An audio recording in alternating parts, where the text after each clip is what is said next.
Mutual funds మీద December 19న wealth వ్యాగాన్ మరియు మిరే assets సంయుక్తంగా కండక్ట్ చేసే ఎడ్యుకేటివ్ వెబినార్ కి రిజిస్టర్ అవ్వండి. అండ్ అంటే సినిమా గురించి నాకు ఒక సీరియస్ క్వశ్చన్ ఉంది. ఇప్పుడు ఆ సాధన అయితే అగోరాలు చేసే సాధన ఏదైతే ఉంటుందో దానివల్ల నిజంగా ఒక మనిషిలో అంత పవర్ వస్తుందా?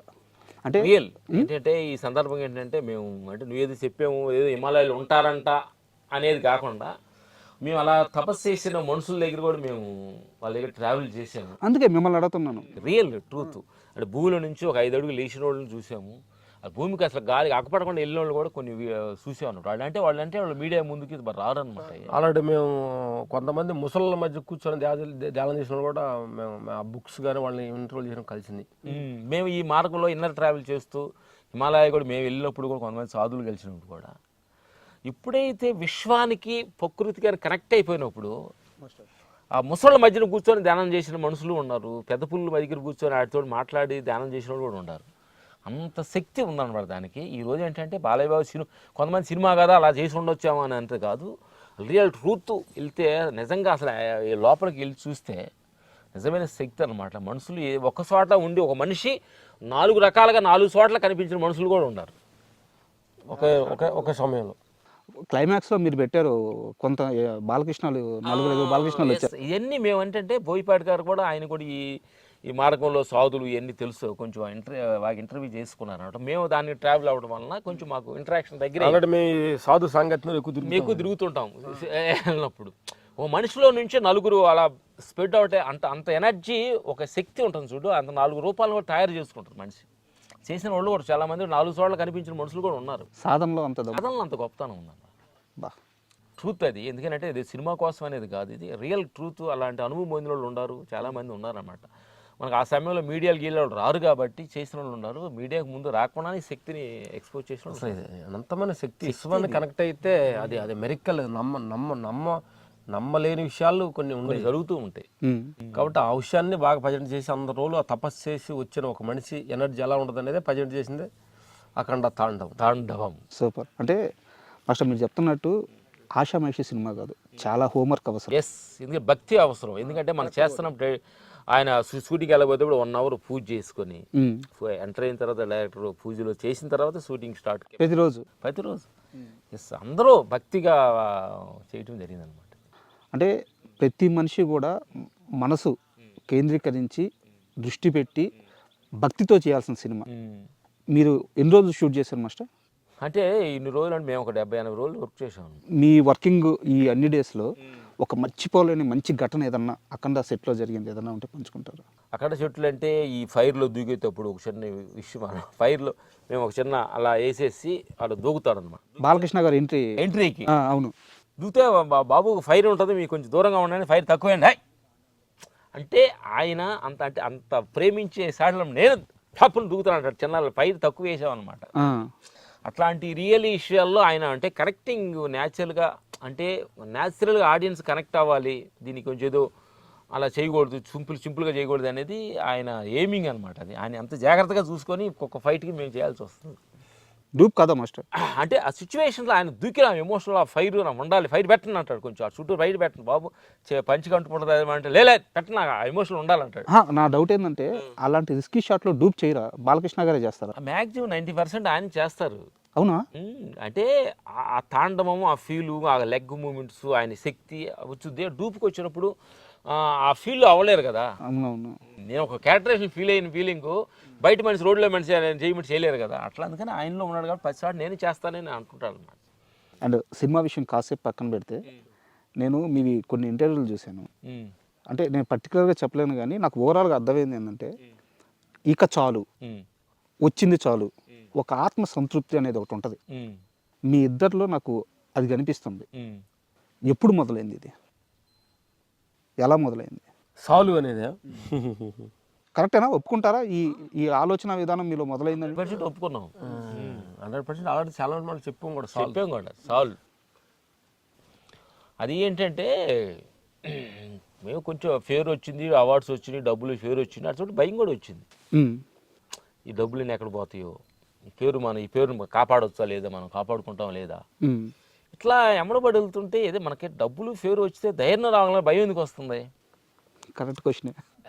అన్నమైన అన్నీ ఉంటే మనిషి పేరు, డబ్బు, హోదా, మనకు 2 కార్లు 4 కార్లు, ఇల్లు ఉంటే ధైర్యం ఉండాలి. భయం ఎందుకు వస్తుంది? వాటిని మనం పట్టుకుంటే మళ్ళీ భయపెడతాయి, అటు వదిలేస్తే వాటిని మనం భయపెడతాం.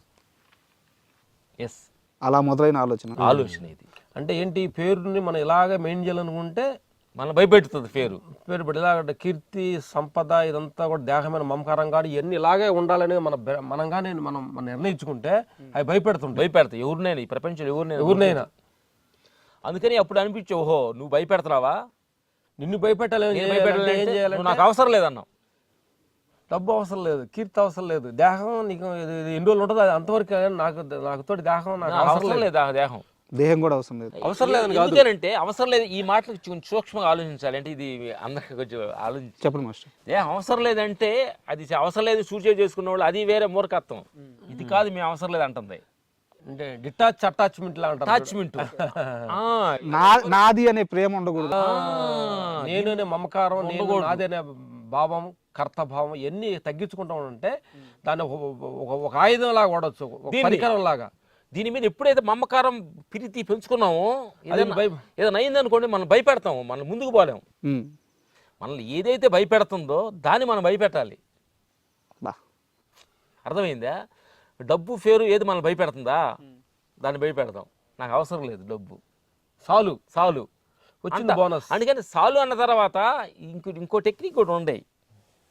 ప్రపంచం అంతా డబ్బు కావాలంటారు, పేరు కావాలంటారు, నేను ఆరోగ్యంగా ఆనందంగా ఉండాలని అనుకుంటారు కదా, ఎగువ తక్కువ అనుకోరు కదా. అంతే. మరి అందరూ డబ్బు రావట్లేదు కదా. మీ టెక్నిక్ ఆలోచించాం. అందరూ అన్నీ కావాలనుకుంటారు, కొంతమంది రావట్లేదు కదా. అంటే ఇది కావాలనుకుంటే వచ్చేది కాదు, పొద్దుంటూ పోయేది కాదు. ఇది అది ఒక నిర్ణయం ప్రకారం జరుగుతుంది. సినిమాలో ఈ పాత్ర, ఈ రోజు మేము ఇక్కడ మా ఫామ్ లో కూర్చున్నాం, మీరు అడుగుతున్నారు ఈ ఫామ్ లో, ఇది ఈ రోజు డిజైనింగ్ సీన్ ఇది. అంతేగాని ఇప్పుడు మేము కోరుకున్నదో లేదా నువ్వు కోరుకున్నది కాదు. అలాంటి ప్రోగ్రామ్ ఉంది, జరిగింది, దేవుడు రాసి పెట్టున్నాడు. ప్రతి డిజైన్ ప్రకారం జరుగుతుంది అన్నమాట. అందుకని కీర్తి, సంపద కావాలన్నం వల్ల వచ్చేది కాదు, వద్దన్న పోయేది కాదు. అది ఎంత రావాలో, ఎప్పుడు పోవాలో దానికి అంతా ఒక ప్రోగ్రామ్ ప్రకారం ఉంది. అదంతా మన ఇష్టప్రకారం జరిగేది. ఎన్ని తెలుసుకున్న తర్వాత దాంతో గేమ్ ఆట స్టార్ట్ చేసాం అన్నమాట. ఎవరైతే భయపెడుతున్నారో భయాన్ని మనం భయపెట్టాలంటే, ఓహో పేరు పోద్దా పోనీ, ఓకే దేహం పోద్దా పోనీ అన్నప్పుడు మన లోపల విన్నర్ లెవెల్లో విశ్వానికి మనం కనెక్ట్ అవ్వగలుగుతాం. అయ్యో పోతామా, అయ్యో పోద్దా, ఇది పోద్దా, అది పోద్దా అంటే ఎవరు బాలేదు. అందుకని ఎప్పుడైతే ఆ డేర్నెస్ అది కానీ ఎప్పుడైతే మనకు వచ్చిందంటే మనం ఏమైనా ఫ్రీడమ్గా అన్ని చేయొచ్చు, కానీ భయంతో ఏం చేయలేము అంటున్నా. మాస్టర్ దీనికి కొనసాగింపు క్వశ్చన్ ఒకటి ఉంది నా దగ్గర. కొనసాగించు హ్యాపీగా. మీరు అన్నారు డిటాచ్మెంట్, అటాచ్మెంట్ అని చెప్పేసి ఒక వర్డ్ అన్నారు. అన్నిటినీ నాకు తెలిసి వదిలేయడమే, అన్నిటి మీద ప్రేమ వదిలేయడం. కానీ కర్మ అనేది ఒకటి ఉంటుంది కదా మాస్టర్. కర్మ అంటే మన పనులు. ఆ పనులు మాత్రం మీరు 100% పెడుతున్నారు. మీరు మంచి 100% వర్క్ డెలివరీ చేస్తున్నారు. అక్కడ మాత్రం మైండ్ని అంత ఫోకస్ ఎలా పెట్టగలుగుతున్నారు? మై డ్యూటీ అంటే ఒక ఆన్సర్ నువ్వు 2గా వస్తాయి అంటే నేను కరెక్ట్గా అడిగానో లేదో మీకు అర్థం. కరెక్టే. ఇప్పుడు మీరు కరెక్ట్ పని చేయకపోతే కరెక్ట్గా చెప్పాలని ఆలోచిస్తారు. అంటే పనికి మనం అటెక్ట్ పెట్టలేదు అనుకోండి, అవుట్పుట్ ఎందుకు వచ్చింది?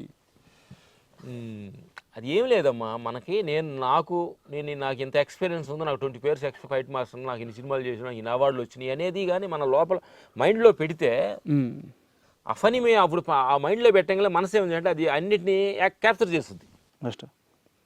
క్యాప్చర్ చేసుకొని రే నువ్వు తురుము, నువ్వు తోపు, వాడికి నమస్కారం పెడతావేంటి, వాడు కాళ్ళకి దగ్గర నమస్కారం పెడతావేంటి, వాళ్ళు పెట్టాలి కదా, వాడు డైరెక్ట్ నిన్నగా వచ్చిన డైరెక్ట్ చిన్న డైరెక్ట్ నీకు 60 సంవత్సరాలు వచ్చి నువ్వెంత సీనియర్ కదా అనేది ఈ లోపల మైండ్ సెట్ చెబుతూ ఉంటుంది. అది దీన్ని చాలా జాగ్రత్తగా చాలామంది కూడా గమనించాలని విషయం అనమాట.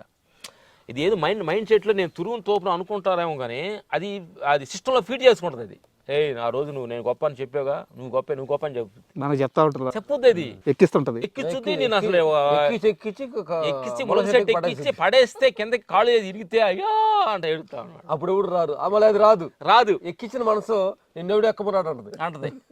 మేము మనసును కనిపించాం. ఎందుకంటే ఈ సూక్ష్మంగా అనే విషయం ఏంటంటే, మీరు నైటు ఫుడ్ తిను అంటది, ఫుల్ తింటాడు, కడుపులు నొప్పి వచ్చింది.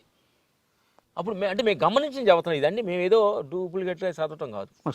ముందు తినమన్నది ఎవరు, ఇప్పుడు కడుపులు లేకపోతే బాధపడుతుంటే ఎందుకు తిన్నావు అంటుంది, అదే మనసు. అదే మనసు. ఆ, ముందు చెప్పదు మరి ముందు చెప్పొచ్చు నువ్వు. అంటే మనసుకి 2 గేమ్స్ ఉంది, 2 legs. చాలా గేమ్ ఆడుద్ది అనమాట, డబుల్ గేమ్ ఆడుద్ది మనుషులతోటి, ప్రపంచమైన విషయాలు మనుషులతోటి. చాలా ఉర్ర తొలిగిపోతుంది మనసు అనేది, చాలా జాగ్రత్తగా ఉన్న మనసు దగ్గర.